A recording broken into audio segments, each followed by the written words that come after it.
Hello guys, welcome to Always a Learner. We believe in good, better, best. Never let it rest until your good is better and your better is best. So guys, welcome to the fresh and new episode of Tech Intimation. We are here with some latest tech news. So let's get started.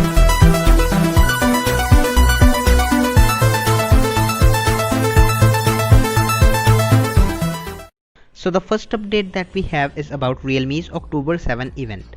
Realme few days ago teased its event poster leap to next gen for October 7 in India, where the first product about to reveal was Realme 7i. Now, Realme confirmed about the products which are going to be unveiled on the day. First is Realme 7i, then Realme Buds Air Pro, Realme Wireless Pro, and the recently teased 55 inches Realme 4K SLED Smart TV for India. Let's see what other products Realme reveals on October 7 and what will be their prices. Which product are you excited for? Comment below in the comment section. Next update that we have is about a new investment in Reliance. Oil to telecom conglomerate Reliance Industries said on Saturday Singapore Sovereign Wealth Fund GIC and Global Private Equity from TPG Capital invested a combined rupees 7,350 crore in its retail unit. Reliance, controlled by the Asia's richest man Mukesh Ambani, has secured more than $2 billion in investments from global investors, including KKR, Abu Dhabi State Fund, Mubadala, Silver Lake Partners, in Reliance Retail Ventures over the past few months. At number 3, we have news from Oppo. Oppo A93 is now officially launched and the phone is powered with MediaTek Helio P95 chipset paired with 8GB of RAM and 128GB of storage. The Oppo A93 boasts total number of 6 cameras, 4 at the rear where 48MP is the main sensor and 2 on the front where 16MP is the main sensor. The phone is backed with 4000mAh battery with 18W fast charging support. The phone is launched in US for now, where it is priced at $323. Listing further, we have news about Triller. TikTok rival Triller was found illegally inflating its user number. In the last month, Triller has attracted a number of TikTok stars, including the most popular person of the platform, Charli D'Amelio, announced that it had more than 100 million monthly active users. Speaking to the Business Insider, 6 former employees dispute these numbers and they told that Triller's numbers were shady based on their experience with the company. The third-party mobile analytics firm Apptopia estimated that Triller had only 52 million full-time installs this August, which is different than the company's claim of 250 million in total. Write down your views in the comment section. How many of you use the Triller app?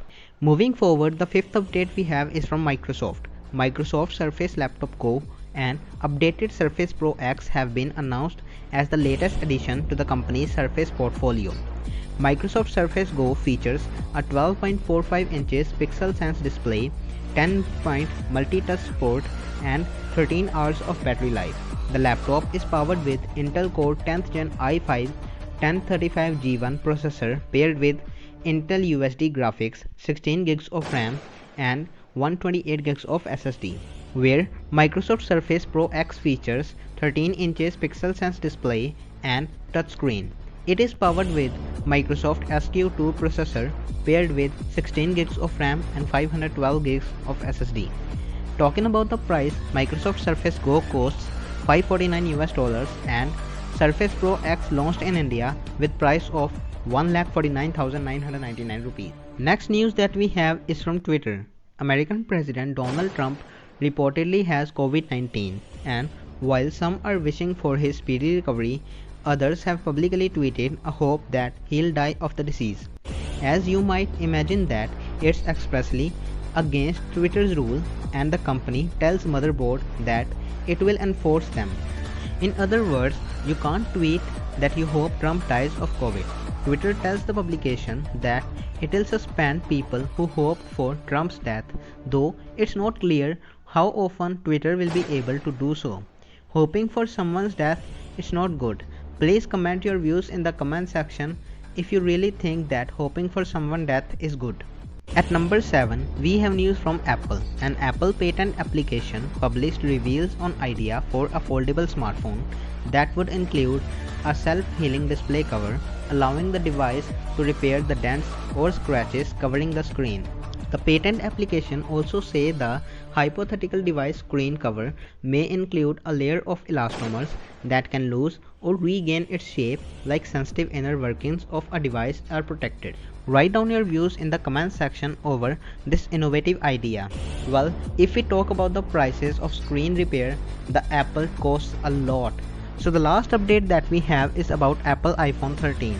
Apple iPhone 12 lineup is yet to reveal, but the iPhone 13 is already in the news. Multiple leaks spotted online suggested that iPhone 13 lineup will come with similarly sized display like in iPhone 12 lineup, that is 5.4 inches, 6.06 inches and 6.67 inches. The phone will feature OLED displays. This leak suggested that there might be no folding phone from Apple till 2022 or 2023. Let's see what happens. Right now, I'm very excited for iPhone 12 lineup. Comment your level of excitement in the comment section. So guys, that's all for today. We hope you really enjoyed the video. Please like this video and share it with your family and friends. Please subscribe our channel for more such videos and press the bell icon to get notified for the new one. Well, don't leave the comment section empty this time. Your support is incredible. Thank you for watching. Never forget to smile.